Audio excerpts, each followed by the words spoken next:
star chef Atul Kochhar has found himself in the eye of a storm. His tweet responding to an episode of Priyanka Chopra's Tara Quantico and her apology on a specific episode has lost him a consulting job with JW Marriott in the UAE. He has apologized for his remarks. Thrice in fact, but that hasn't helped his cause. There is a social media storm now over whether Atul Kochhar's comments and the backlash was justified or not. But that debate skims over the real issue. Atul Kochhar is not the first celebrity to lose a gig because of a tweet that smacks of bigotry or racism, and he won't be the last. On the other hand, freedom of expression is being invoked to justify what he said. So are companies justified in sacking people who cross the line? Bigger question, what is the line? To speak on this, I'm joined now by Siddharth Raisurana. He's COO at ABC Consultants, and Nikhil Mehra, who's a Supreme Court advocate. Thank you so much to both of you for speaking with us on this subject, which is literally burning up social media right now. Nikhil, I'll start with you on the legality, though of course in Mr. Kochhar's case, it doesn't apply since he has been sacked in an establishment in the United Arab Emirates. But from an Indian perspective, would a company or a brand be justified in asking someone to go because of something they tweeted? Where does freedom of expression come in, and is it applicable in this case? Well, freedom of expression technically would not be applicable at all, because freedom of expression, being a fundamental right, is enforceable only against the state. A company fires or hires a person based on a contract that they have with that person. In this specific case, it was a consultancy contract, and they may well have had clauses about bringing the hotel into disrepute, etc. So, on the technical aspects of a contract, they're possibly justified. Well, I wouldn't say justified, but they're certainly legally covered in what they may be doing. It would be difficult for Mr. Kochhar to prove that they have no right to do what they're doing, because they generally have broad powers to let go of a person. But of course, this depends on contract to contract. I think the larger technical issue that you're asking me is the IPC does not apply here. The Constitution does not apply in situations such as this. What applies is the contract itself, because this is a private relationship and not a public relationship. Okay, let me come to Siddharth Raisurana, because it's not just the JW Marriott. There have been numerous cases all over the world of employers asking employees to go. And here it's important to make the distinction between the contract and an employer-employee relationship, where they are asked to go because of something they said on a public platform. Now, are companies more and more putting such things into their contracts which they sign with their employees? And why do they think that they can take an action depending on what someone has tweeted or posted in their personal capacity? So there are two things, I think. There's two parts to your question. One is obviously the contractually, companies are getting extremely stringent in making these contracts with the employees. And before they hire, you see any hire, whether it's a management trainee or at a mid-level or a senior level, they are brand ambassador to an organization. So any comment in a public forum can really be detrimental for the reputation of an organization. And obviously it has a really after effects on the employer per se. So they are extremely careful and sensitive in these matters. So these actions are taken considering all these facts. Let me come back to this particular case, Nikhil Mehra. And there's been a lot of debate about what Mr. Kochhar said. He apologized for it. So clearly he himself admitted that he was wrong in saying what he did. Is there any clarity on what crosses the line and what doesn't? Because there have been cases of people being sacked for pictures they've put up, for comments that they've made which seem racist, which seem sexist. It seems we're living in a world which is increasingly sensitive and in a lot of cases with good reason. Which line are we referring to, though? Because if you're looking at the line drawn in employment law, I think it's a very nascent field, and there isn't really much development of the law. If this was really a question of would 153A or 295A apply, I would blankly say no, it would not apply. I don't think anything in his tweet was instigatory towards any particular community. It may have been a misguided tweet on history. I would also hasten to add that I don't think his apology necessarily reflects that his views expressed in a tweet, that he admits for them to be bigoted or wrong.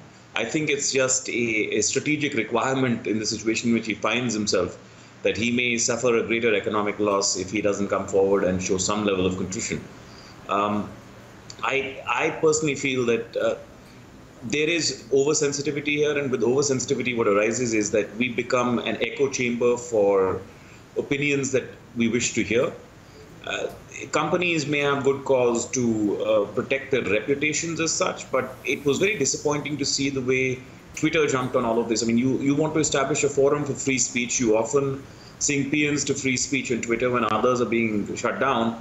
But here you jump forward and say, well, you know, action must be taken against this man, and you're tagging his employer, etc. I thought it was all extremely unsavory. But you know, Nikhil, what is free speech, and where does the line get drawn at free speech? You spoke about the law, you know, in terms of public sensitivity. And of course, there can always be arguments that we're getting too sensitive. Where do you draw the line at free speech, especially when someone of influence makes comments like this? I see, a person of influence or not, first and foremost, we must understand what standard are we going to apply. Now, there is a development of the law slowly as to what amounts to hate speech, so on and so forth. First and foremost, let's look at the comment itself. He says that Hindus have been persecuted by Islam for 2,000 years. Now, this is purportedly a statement of historical fact. It may be correct, it may be incorrect. That's really not material to whether or not it ought to be permissible. What I found shocking was, instead of people responding to the merits of the tweet, people just jump out and said this is bigoted per se. Now that's a very difficult. No, you know, I'm attempting to not go into the details of the comment here, because if it hurts people's sentiments, I don't want to be a platform for that either. Let me come back to Siddharth. It's not just people who are, you know, influencers. You said that every employee is a brand ambassador, but in an age where, you know, millennials love to put out their opinions on everything at a drop of a hat, can companies really enforce beyond a certain extent what people say on social media? So there is a certain kind of code of conduct. There is a certain expectation from every employee what he or she would represent them in the market. So the comment cannot be extremely sensitive, or which can be detrimental, as I said earlier as well, or disparages the reputation of a firm. So you need to be extremely cautious of what kind of comments you're passing. You can't be sensitive in terms of religious matters, or for that matter any other matter which can harm the reputation of an organization. So the employees needs to be, they have to be very sensitive in giving their own judgments on a public forum. I want to come back to you, Siddharth, on the point of how do people know then what to do. In Atul Kochar's case, me and Nikhil may not agree on whether that was legit or not. There may be a lot of variety of views on that, but general rule of thumb for people working in various kind of organizations, is it safe to say that certain subjects is something that you just cannot talk about on social media? So there is no subject per se, but I think when an employee gets hired at various levels in an organization, there is certain kind of induction which happens. So there is no thumb rule that you may say this and you may say not. But with having said that, there are certain guidelines in the way the objective of an organization is definitely described to a person. The entire core philosophy of the organization and ethos is described to an employee when he or she gets hired. So those are various conducts, so that he and she they are aware of their own responsibilities and KRAs when they join an organization. But yes, there is no dictum, or there is no complete documental stuff where an employee is given that you can't pass an comment. But that's a normal expectation from an employee, that you can't hamper a reputation of an organization on a public forum. It's expected, but there is no guideline per se.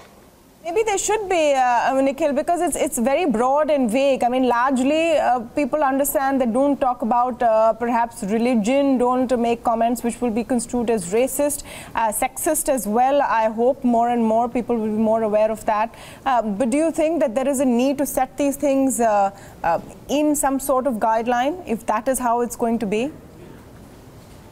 Look, so when you say guidelines, there are only certain ways in which guidelines arise. Either companies can issue guidelines internally, or you're going to have some sort of law passed. And I'm never a fan of laws being passed because more laws create more confusion. I just wanted to add one perspective on how this may develop. Supposing, I wish I could take an example. Say, can I take the example of Amir Khan, or would you not want me to raise that example either, of his contract with Snapdeal? That is the sort of comment on which, if I were, what you could do if you were Amir Khan, or if you were or an employee in general, where you felt that your statement was otherwise completely fair and well within your rights, is you could challenge the clause of the contract that allows the company or the principal to fire you for your statements on the ground that that clause is contrary to public policy. Because public policy demands a robust free speech environment. And this is the way in which you can introduce constitutionalism within the sphere of private contracts. What we would otherwise be doing by filing writs against the state, there are no writs that lie against private parties. What you may be able to do is to introduce constitutionalism through the route of saying a contractual term that overtly restricts free speech is contrary to public policy. All right, let me get the branding perspective from Santosh Desai. Mr. Desai, hopefully if you can hear me, what do you make of the entire Atul Kochhar episode? Well, I think it just underlines the risk of making public statements which are gratuitous, and not being mindful of the consequences that in an environment like today follow. I think given the fact that corporations and businesses tend to be particularly sort of, they are very conservative and cautious when it comes to anything that they see as being as inflaming public opinion. I think the need for caution in this kind of a situation, I think is something that comes through clearly. Atul Kochhar made a statement that he made it completely gratuitously. I mean, it was not as if it was in response to something. And there is, a very clear cost that, that today in the public domain needs, gets paid for making those kind of public statements. And I think, I think it is a cautionary kind of a tale here in terms of how to come across. He is entitled to his views by all means. But in a situation like this where, the context in which he made, his statement and the manner in which he made it, given the fact that it's a contractual agreement with his principals, I think there was a risk that he ran and he paid the price for it. Mr. Desai, then what would be the rule of thumb for not just famous people who are endorsing brands or, whose name is exactly what companies are after, but even for employees who routinely get sacked for something unsavory that they put on social media? What's the rule of thumb? Does that mean that most social media posts have to be completely clean, sometimes bland, and make sure that you're not hurting anyone? The flip side of the argument is that in this day and age, you don't know when you're going to hurt someone's sentiments. Well, it's true, but this is a new reality. The fact is that we are all broadcasters today in our individual capacity, and that's a new phenomenon. I mean, there have always been norms about broadcast. There have always been norms that have governed public broadcast, and there have been boundaries, and it has been governed by some form of regulation. There are some freedoms that are given, and there are some restraints that are imposed on any form of public speech. Given the fact that now individuals have willy-nilly come into the public domain, I think this is a new set of sort of questions that has got raised, by the advent of social media. But clearly, here in this case, there are some cases where the question is one of, and that it is that what is the extent to which individuals have that freedom. But in a commercial kind of a relationship, from a commercial organization's perspective, what matters is not whether an action is right or wrong, but whether it costs the commercial organization or not. So as far as Marriott is concerned, their concern is not with freedom of speech, but with the possible commercial cost of that statement. And if a company determines that there is a commercial cost to it, they will act.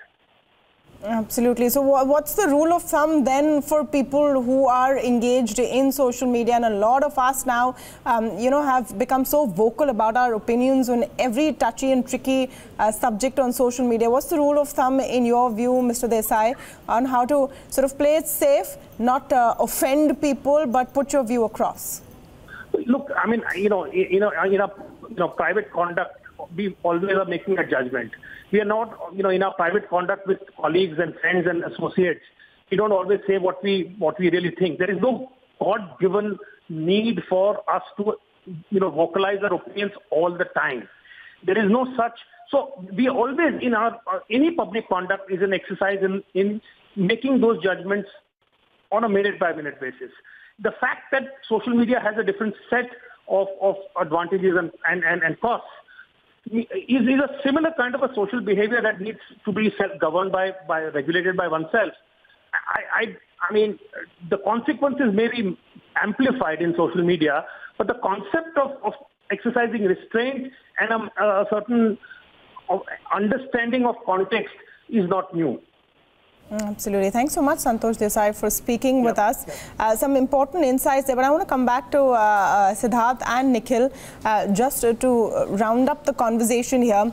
Siddharth, companies are getting more and more careful about what people associated with them, whether they're employees or consultants, are saying. But where can we draw the line between infringement of right to freedom of expression and really reining in people who are going to make statements which are clearly bigoted? So, as I said, there's no thumb rule, but the organizations are they're very cautious, and I agree to what Santosh said. It's all about the commercial gain and the impact on commercial issue which can happen by a statement. So they would not like to really disparage their own image in the market by a open statement by an employee. So it's been very, very critical not to cross that line. So they are very cautious, and then obviously they would like to ensure that their images not get tarnished in the market. So there are certain guidelines which they follow, and they tell the employee much in advance, even at the senior leadership hiring before they do from their organization perspective. Okay, Nikhil, just a contrarian view. Perhaps in a sense, it's a good thing that the world has become so much more sensitive and has forums like Twitter and Facebook to put their points across, or people face backlash if they say something out of line, because maybe it'll help people really think about whether they want to say things which could be seen as racist or bigoted or prejudiced and not spread more hate. Then I think what you're supporting is sort of an online lynch mob of the majority, and I would never support that. Let me tell you how I think the law can develop, though. Companies always have, as both gentlemen have correctly pointed out, their economic interest at heart, and based on that, they draft contractual terms. Now, for a long time, we used to have a contractual term, a non-compete term, where companies would put in clauses that said you cannot be hired by someone in the industry for, say, X number of years after you quit. And these clauses were eventually struck down by the Supreme Court, saying they were contrary to to Indian law. Now, this was done because one person went rogue and went to the court, and that was Zahir Khan, the great Indian fast bowler. I think in these cases as well, as we get more and more situations where people are targeted in their employment or in their contracts for the tweets and their social media, I think you will eventually end up with cases where people will say, well, now it's time that the subjectivity that the companies exercise is taken away and a more objective legal standard is created. Okay, perhaps it is time to do that, which is what I had suggested earlier. I'm not endorsing any lynch mobs, but on the other hand, I think all people, whether they're celebrities or not, will have to see what they're saying and whether it's okay to hurt a whole set of people just for more tweets and likes. I'll leave it there. Thank you so much, Siddharth Rai Surana and Nikhil Mehra, for speaking with us today.